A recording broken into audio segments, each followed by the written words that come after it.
Hi అండి, నేను మీ పక్క పల్లెటూరు రమాదేవిని. ఎలా ఉన్నారు? బాగున్నారా? మీరు అందరూ బాగుండాలని కోరుకుంటున్నాను. నేను చాలా బాగున్నా. ఈ వీడియో వచ్చేసి రథసప్తమి రోజు వీడియో అనేది మీతో షేర్ చేసుకుంటున్నానండి. ఇంకొక విషయం చెప్పాలి ఇక్కడ. అయితే నేను గుడి దగ్గరికి వెళ్తే గుడి దగ్గర ఆవు ఉందండి. ఆవు దగ్గర నుంచి పేడ తీసుకొచ్చాను. పేడ తీసుకొచ్చి పిడకలు అయితే వేసాను. ఇవాళ రథసప్తమి కదా, ఇంట్లో ఆవు పిడకలతో చక్కగా పొగేద్దామని చెప్పి రెడీ చేశాను అనమాట. పిడకలు కూడా చక్కగా ఆరిపోయినాయి. పైన డాబా మీద వేసాను, చక్కగా ఆరిపోయినాయి. ఆ పిడకలు కూడా మీకు చూపెడతా. ఒరిజినల్ వాయిస్ పెడతానండి. ఇక్కడ వచ్చేసి నేను గేట్ల దగ్గర ముగ్గులా తీస్తుంటే ఇక్కడ పావురా కనపడింది, అయితే తీస్తున్నాను. అయితే నేను ఏదో చేసేస్తున్నానని చెప్పి ఎగిరిపోయిందండి. చూసారా ఎలా? పూజ గది దగ్గర చిన్న రథం వేసుకున్నాను, తులసమ్మ దగ్గర చిన్న రథం వేసుకున్నాను.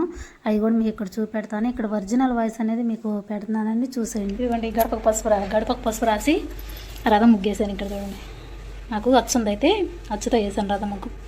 గడపకు పసుపు రాసి బొట్లు పెట్టేశాను. అక్కడ అమ్మవారి పాదాలు వేసుకున్నాను. ఇక్కడ మన మెయిన్ డోర్ ఉంది కదా, డోర్ గడప ఉంది కదా, ఆ గడపకు కూడా పసుపు రాసి అమ్మవారి పాదాలు వేసుకున్నాను. ఇక్కడ తులసమ్మ దగ్గర కూడా రథం ముగ్గేసుకున్నా. తులసమ్మని అయితే చక్కగా అలంకరణ చేసుకున్న. దగ్గరికి వెళ్ళి చూపెడతాను.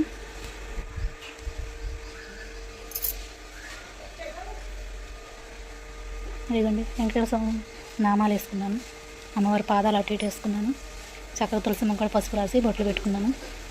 పూలే పెట్టలేదు, పూలు పెడతాను. చూసారా, చుట్టూరు అయితే ఇలా చుట్టూరు రాసేసి ముగ్గులు అయితే వేసుకున్నాను. తులసమ్మ దగ్గర ఇలా ముగ్గేసుకున్నానండి. అండి, పారిజాతం చెట్టు ఇక్కడ కూడా పసుపు రాసి బొట్టు పెట్టుకున్నాను. అయితే ఇక్కడ మీకు ఈ చెట్టు ఎందుకు చూపెడతానంటే, ఇది చూడండి, పారిజాతం చెట్టుకి మొగ్గ వచ్చింది. చిన్నగా ఉన్నాయి. 2 కొమ్మలకు వచ్చిందండి మొగ్గ. 2 కొమ్మలకు వచ్చింది మొగ్గ. ఇక్కడ ఒకటను, ఇంకొకటి ఎక్కడ ఉందండి, చూపెడతాను. కనిపించట్లేదండి. ఇదిగో చెట్టు, ఇదిగోండి ఇక్కడ ఉంది. ఇక్కడ చివరిన పడింది మొగ్గ. చెట్టు అయితే ఈ హైట్ పెరిగింది. పారిజాతం చెట్టు ఈ హైట్ పెరిగింది. డబ్బాలో పెట్టాను. డబ్బాలో పెడితే హైట్ పెరిగింది. ఇవ్వండి, ఇవి వచ్చేసి ఈ చెమ్ములు. ఇప్పుడు నేను ఇవన్నీ పూసామను, ఇవన్నీ కడిగాను. ఇదేమో తులసమ్మ దగ్గర పెడతాను. ఇదేమో మామూలుగా ఈశాన మూల స్వస్తి గీసి ఈశాన మూల పెడతాను, చూపెడతాను.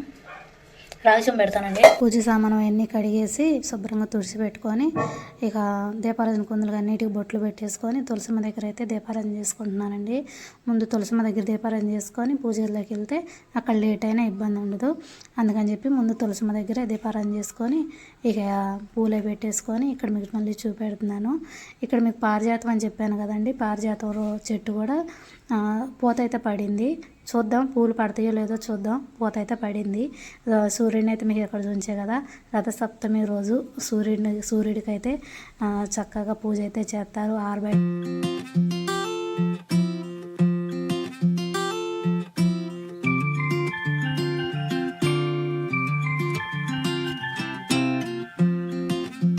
చూపించాను కదా, బొట్టు పెట్టి ఇక్కడ ఈశాన్య మూల అమ్మవారి పాదాలు వేసుకొని ఇక్కడైతే ఇలా పువ్వు పెట్టేసుకుంటున్నాను. నీళ్ళు పోసుకొని, రాగి చెంబులో నీళ్ళు పోసుకొని ఇలా పెట్టేసుకున్నాను.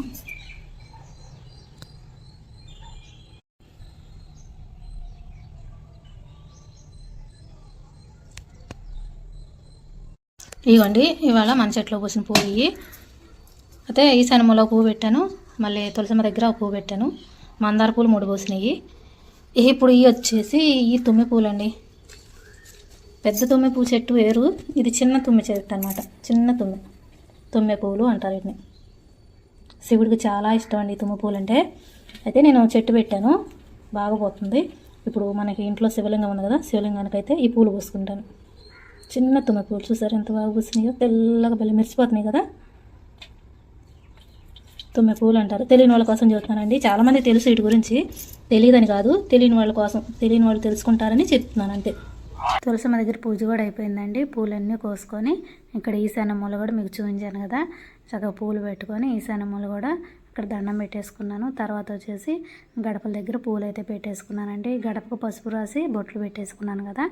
ఇక పూలు కోసుకున్నాక తర్వాత మళ్ళీ పూలు పెట్టుకున్నాను గడపకి పెట్టుకొని పూజ అయితే చేశాను. పూజ అంతా అయిపోయినాక మీకు ఇక్కడ వీడియోనే షేర్ చేస్తున్నాను.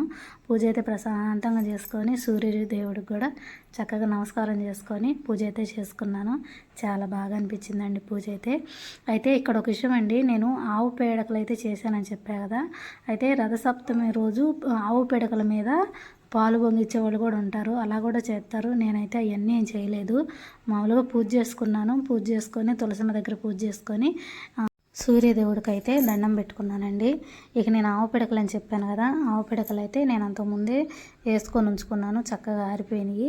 ఆవు పిడకలతో ఇంట్లో సాంబ్రాణి పొగన్న వేసుకుందాం అని చెప్పి ఇంట్లో ఆవు పిడకలతో సాంబ్రాణి అయితే వేసుకున్నానండి. పూజ అయిపోయినాక ఇంట్లో ఆవు పిడకలతో సాంబ్రాణి వేసుకుంటే చాలా మంచిదంట, ఆరోగ్యపరంగా కూడా చాలా మంచిదంట అండి.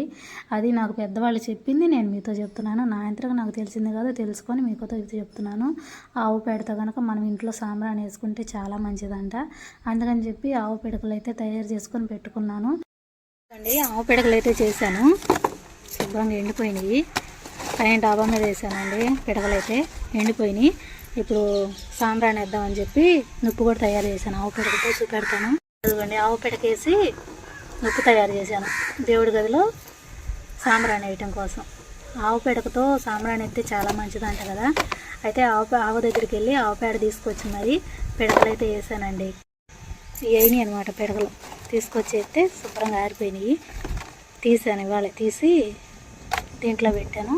అలానే ఇవాళ సాంబ్రాణి కూడా వేసుకున్నాలని చెప్పి ఇక ముట్టించాను అనమాట. చక్కగా ముట్టుకున్నాయి, తడి ఉంటే ముట్టుకునేవి కాదు కదా, తళ్ళేవు, చక్కగా ముట్టుకున్నాయి. ఇప్పుడు సాంబ్రాణి వేసేసుకున్నాం దేవుళ్ళ దగ్గర.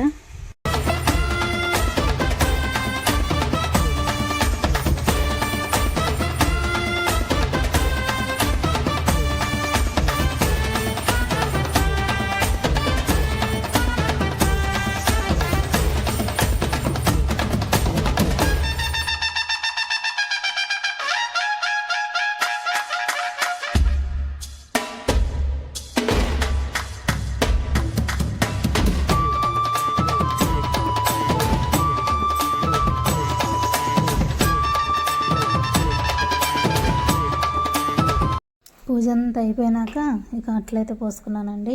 అట్లు పోసుకొని టిఫిన్ చేసినాక కాసేపు ఆగినాక తర్వాత కూర అయితే చేశాను. చిక్కుడుకాయ కర్రీ చేశాను. ఇక్కడ కూడా ఒరిజినల్ వయసే పెట్టా చూడండి. చిక్కుడుకాయ వండబోతున్నానండి. అయితే ఉడకబెట్టాను, చిన్న చిన్న కాయలు చిక్కుడుకాయలు ఇలా ఉడకబెట్టుకొని చిన్నులపై కారం వేసుకుంటే, అంటే ఇలా ఉడకబెట్టుకొని వేపుకున్నాక నూనెలో వేపుతాం కదా, తిరగమాత వేసి వేపుకున్నాక చిన్నులపై కారం వేసుకుంటే భలే ఉండిద్దండి అసలు కూర అయితే. ఉడికినవి ఇవన్నీ ఉడికినవి, కొంచెం ఉప్పు వేసి ఉడకబెట్టాను. ఇప్పుడు కూర చేయాలి. చిన్నులపై కారం అన్నా కదా, కారం 2 చెంచాలు కారం తీసుకున్నాను. చిన్నులపై జీలకర్ర వేసాను. ఇప్పుడు ఇది మిక్సీ పట్టుకోవాలి. ఇప్పుడు కూర అంతా అయిపోయినాక, అంటే మనకు చిక్కుడుకాయలు వేగినాక ఈ కారం లాస్ట్లో వేసుకుంటాం కదా, అది ఇప్పుడు ఇది మిక్సీ వేయాలి. వేసినాక కూర కూడా వేగినాక ఈ కారం వేసేటప్పుడు చూపెడతాం మీకు. ఇదిగోండి మిక్సీ పట్టేశాను. ఇప్పుడు ఈ కారం చిక్కుడుకాయలు వేసుకోవాలి. చిక్కుడుకాయలు వేగినాయి, చిక్కుడుకాయ కూడా వేగిపోయింది. సరే, ఇత్తనాలు ఎంత బాగుందో. ఇప్పుడు అది మన చిన్నులపై కారం వేసుకుంటే భలే ఉంటుందండి కూర అయితే మీకు ఒక విషయం చెప్పడం మర్చిపోయానండి. కారంలో నేను ఎండు కొబ్బరి కూడా వేసుకున్నాను, ఇందాక చెప్పడం మర్చిపోయాను. ఎండు కొబ్బరి కూడా వేసుకొని మిక్సీ పట్టుకున్నాను. కారం వేసి తిప్పేసాను, అయిపోయింది. నిజంగా అండి, కారం వేసినాక వాసన అయితే భలే అనిపెట్టింది. కమ్మన వాసన వస్తుంది కూర అయితే. చిన్నులపాయలు, జీలకర్ర, ఎండు కొబ్బరి వేసి కారం వేసి మిక్సీ పెట్టి వేసాను కదా, భలే ఉందండి. వాసన బాగుంది, వాసనకే కడుపు నిండిపోయేలాగా ఉంది. కూర అయితే అయిపోయింది, దించేస్తున్నాను.